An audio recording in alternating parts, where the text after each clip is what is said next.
मुझे बहुत अफसोस हुआ है ये इस फैसले पे कि इस फैसले में जो सबसे अफसोसनाक बात है वो ये है कि एक तो सारी रीजनिंग गलत दी गई है। जजेस कोड ऑफ कंडक्ट को वायलेट किया गया है, बावजूद इसके कि वहाँ लिखा हुआ है कि आप अपने रिश्तेदारों के करीबी अजीज़ो अकारब के केसेस नहीं सुनेंगे बल्कि सख्ती से डिक्लाइन करेंगे। उस शिक के होते हुए इन्होंने रिकूजल एप्लीकेशन जो है वो मुस्तरद की है और बड़ी लंबी लंबी बातें लिखी हैं और बड़ा फ़लसफ़ा इन्होंने अपनी तरफ से वो उसमें बताने की कोशिश की है, जिस फ़लसफ़े का ना कोई मंतकी एतबार से वो सही है, ना वो मॉरली सही है, ना वो लीगली सही है। तो मेरा मतलब है कि आप सारी जो लीगल फ्रेटर्निटी है, जिस तरीके से तज़ीका में इस तरीके से अटर्नी जनरल की वो जो रिक्वेस्ट है उसके बारे में जो बातें की गई हैं,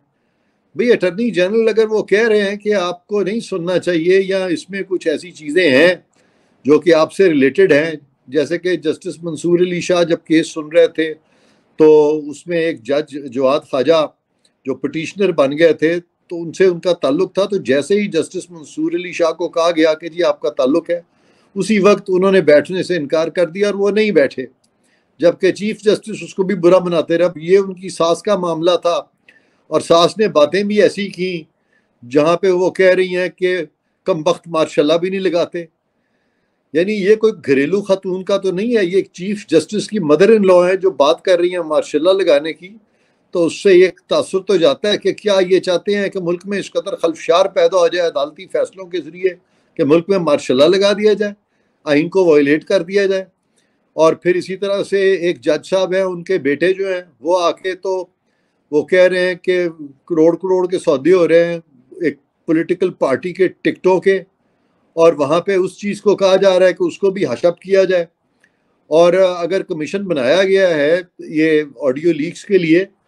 तो वो सुपीरियर कोर्ट के टॉप जजेस पे मुश्तमिल है। तो आपको अगर अपने जजेस पे भी एतबार नहीं है तो फिर जो लोगों के हजारों लाखों मुकदमे जो आप लोग सुनते हैं, जो सुपीरियर जुडिशरी सुनती है, तो फिर लोग उस पर क्यों कर एतमाद करेंगे। और सबसे जो तकलीफ दे चीज़ मुझे लगी है वो ये लगी है कि हम सब जो हैं मीडिया के लोग हैं, काबिल तरीन लोग हैं हमारे मीडिया में, पाकिस्तान में इंटेलेक्चुअल्स हैं, पाकिस्तान में एक लॉयर कम्युनिटी है,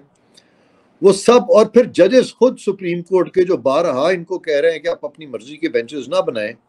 और ये भी उनको कह रहे हैं कि आप इस जब तक के वो प्रैक्टिस एंड प्रोसीजर के कानून का फैसला ना कर दें आप मजीद केसेस भी ना सुने, और ये भी कह रहे हैं कि ये वन मैन शो हो रहा है। तो ये सब कुछ होते हुए इस तरह का फैसला देना, यानी वो कोशिश ये हो रही है जैसे कि हम लोग जो हमें तो कुछ पता ही नहीं है, और ये जिस तरह से चाहें कानून के साथ ये जो मर्जी तशरीह कर दें, यानी ऐसी तशरीह कर दें जिसके के स्टैचूट के मुनाफी हो, जो कि आइन के मुनाफी हो। तशरीह जो होती है वो कानून के साथ मुताबिकत रखती है, वो कोड ऑफ कॉन्डक्ट के साथ मुताबिकत रखती है, वो पाकिस्तान की आइन की मुख्तलिफ शिकों से मुताबिकत रखती है, वो मंतक से मुताबिकत रखती है। ये तो हर चीज के बरक्स इन्होंने एक फैसला दे दिया। हालांकि ये छोटी सी बात थी, रिकूजल की दरखास्तें थी जो आई थी,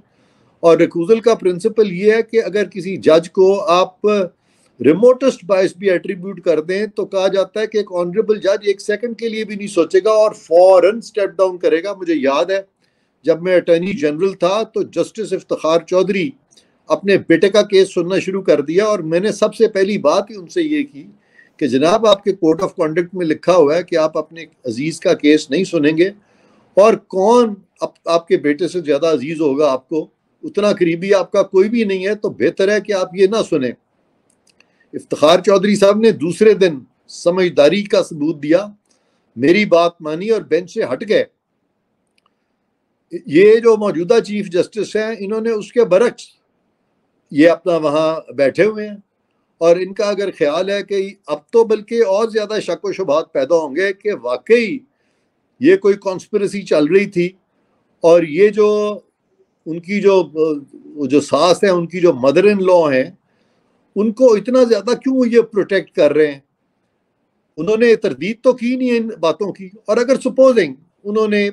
अपनी जो फ्रेंड है उनसे अगर वो कह रही थी कि कम वक्त मार्शल्ला भी नहीं लगाते, तो ये बात अगर उन्होंने इसलिए की थी कि उनका मतलब कुछ भी नहीं था, ये बस ऐसे ही अजराए गुफ्तगू उन्होंने एक बात कर दी है, तो उनको कहना चाहिए था, वजाहत पेश करनी चाहिए थी। और अगर वाकई उनसे गलती हो गई और उन्हें ऐसे ही बात कर दी है, जबकि वो उनकी ऐसी हैसियत नहीं थी कि वो मुल्क में मार्शल लॉ लगवा सकती, तो कम से कम कौम से माफी तो मांगती।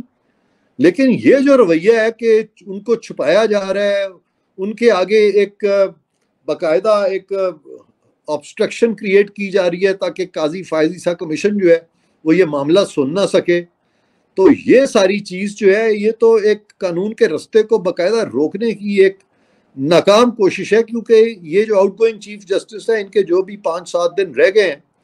ये जैसे ही चीफ जस्टिस से हटेंगे, इन्हीं के जजेस इनका साथ छोड़ देंगे और वो जो एक धड़ा बना हुआ है हम ख्याल जजेस का, वो भी टूट जाएगा और ये मामले जो हैं ये सारे खुल जाएंगे और ये रिव्यूज इनके बारे में फाइल हो जाएंगे। और उसके बाद ये क्या करेंगे, मेरा तो ख्याल है कि हो सकता है कि वो जो इंक्वायरी हो रही है ऑडियो लीक्स की, उसमें ये जजेस जो हैं इनको भी शामिल तफ्तीश किया जाए और इनका भी वर्शन रिकॉर्ड किया जाए कि भाई आप बताएं आप ये सारा कुछ क्यों कर रहे थे। आपके जब नाम आए हैं, जैसे कि एक जज साहब का बाकायदा नाम लिया गया था, वो जो भट्टी साहब थे, वो जो उन्होंने बाकायदा अपने एक और वीडियो, जो उनका वीडियो सामने आई थी उसमें उनका नाम लिया, उसमें फिर एक और था जिसमें ट्रक का जिक्र हुआ, फिर ये जो हमारे पिछले चीफ जस्टिस थे साकिब साहब, उनके बेटे का जिक्र आया उनके बारे में, फिर ये हमारे जो सुप्रीम कोर्ट बार के सदर हैं इनके बारे में भी कुछ बातें हैं, ये भी गुफ्तगू कर रहे हैं। तो ये तो इनको खुद चाहिए था अपने आप को पेश करते, कहते हाँ भी करो इंक्वायरी, हमें भी मौकफ देने दो। और मैं समझता हूँ कि जस्टिस बंदयाल का और उनके हमख्याल जजेस को पूरा मौका मिलना चाहिए, इनको अपॉर्चुनिटी ऑफ हियरिंग मिलनी चाहिए, इनका मौकफ सुना जाना चाहिए। और मुझे यकीन है कि आइंदा चीफ जस्टिस जो है इन सबको सुनेंगे और उसके बाद उस कमीशन का कोई फैसला करेंगे। उस कमीशन को ये रोक नहीं सकते, इन्होंने कोशिश की है लेकिन मैं समझता हूँ कि ये एक नाकाम कोशिश है। और अगर ये समझते हैं कि ये चंद जजेस जो हैं ये सुप्रीम कोर्ट है, तो एक चीफ जस्टिस अगर अपने आप को मुसल्लत करे दूसरे जजेस पे, तो वो समझा जाएगा कि एक फर्द वाहिद अपने आप को सुप्रीम कोर्ट पे मुसल्लत कर रहा है। तो सुप्रीम कोर्ट यहाँ पे, सुप्रीम कोर्ट के साथ कौन है? सुप्रीम कोर्ट के साथ वो तमाम जजेस हैं जो इनको बार बार अदालती फैसलों के जरिए कह रहे हैं कि आप अपनी मर्जी के बेंचेस ना अपनाएं। सुप्रीम कोर्ट में वो जजेस हैं जो कह रहे हैं कि ये वन मैन शो है। सुप्रीम कोर्ट के साथ वो लोग खड़े हैं जिन्होंने ये कानून बनाया है कि चीफ जस्टिस एज अ फर्द वाहिद अपने ये बेंचेस ना बनाएं, बल्कि उन लोगों के साथ, दूसरे सीनियर जजेस के साथ मिलकर बनाएं जिससे कि सुप्रीम कोर्ट एम्पावर हो। और सुप्रीम कोर्ट के साथ वो लोग खड़े हैं जो कह रहे हैं कि आप अपनी मर्जी के वुकला ना चुने, आप अपनी मर्जी के केसेस ना चुने। और यहाँ पे एक फर्द वाहिद अपनी मर्जी के बेंचेस बना बना के हुकूमतों को भी गिरा रहे हैं, आइन को भी पामाल कर रहे हैं। तो ये जो खिलवाड़ हो रहा है कॉन्स्टिट्यूशन से और हुकूमतों से, और हुकूमतों को उखाड़ना पिछाड़ना सारा, ये चीज़ जो है मैं नहीं समझता कि हमारी कौम जो है वो इस चीज़ को समझती नहीं है। बड़े बड़े अच्छे लोग हैं पाकिस्तान में जो ये तमाम चीज़ें जो है उतना ही अच्छा समझते हैं जितने कि हमारे बेहतरीन लीगल माइंड समझते हैं। तो वो मुझे फिर, वो कई दफ़ा मैं ये कोट कर चुका हूँ, मुझे बार बार ये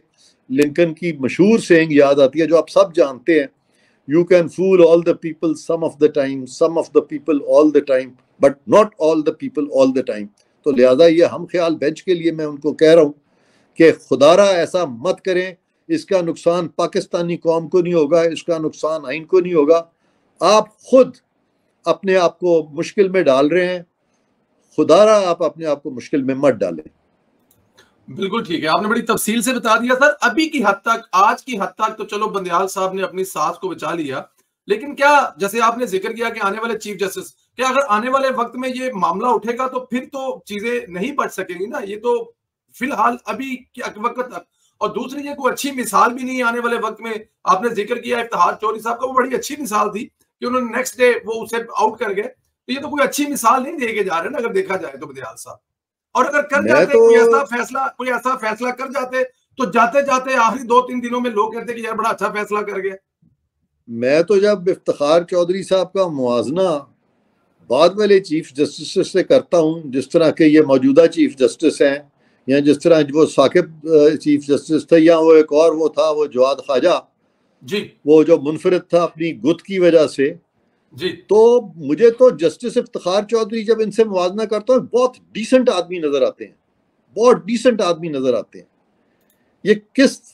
हद तक हमने अपनी जुडिशरी को इस हद तक ले गए हैं कि अब हमें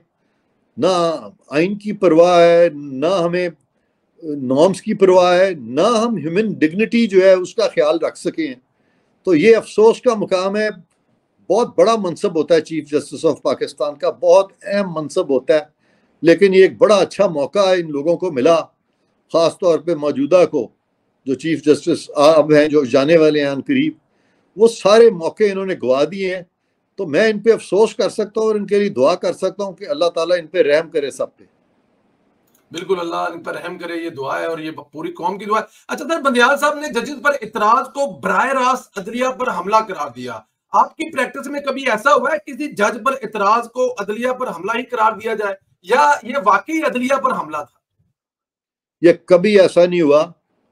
और ये जो जिस किस्म के फैसले आने शुरू हुए हैं, ये जो रीजनिंग दी जा रही है, ये बिल्कुल गलत रीजनिंग है और इस तरह की कभी बात नहीं हुई। और बल्कि ये जो चंद हम ख्याल जजेस हैं, ये खुद अदलिया पे चढ़ दौड़े हुए हैं और ये जो कुछ कर रहे हैं ये अदलिया के खिलाफ कर रहे हैं और अदलिया का इमेज जो है उसको नुकसान पहुंचा रहे हैं। तो ये जल्द अज जल्द मैं समझता हूँ कि सबसे पहला इकदाम जो आने वाले चीफ जस्टिस को करना होगा वो ये करना होगा कि ये जो जजेस में जो इस तरह की धड़ाबंदियां बन जाती हैं, जहाँ पे कि वो कानून को, आइन को नहीं देखते और वो अपने धड़े को देखते हैं और वो इंसाफ को पसे पुश डाल के धड़े के पीछे लग जाते हैं या अपने रिश्तेदारियों के पीछे लग जाते हैं, इस तरह के जो जजेस हैं, इन मैं समझता हूँ कि सख्त सजाओं के तो मैं बहुत खिलाफ हूँ, लेकिन इनका कोई ना कोई टोकन सजा जरूर होनी चाहिए, कोई रेप्रिमांड होना चाहिए या कोई टोकन सजा होनी चाहिए इस चीज़ की, ताकि आइंदा कोई भी इस तरह का जो एडवेंचरिज्म में कोई ना पड़े, इस तरह के एडवेंचरिज्म को हमेशा के लिए रोका जाए वंस फॉर ऑल।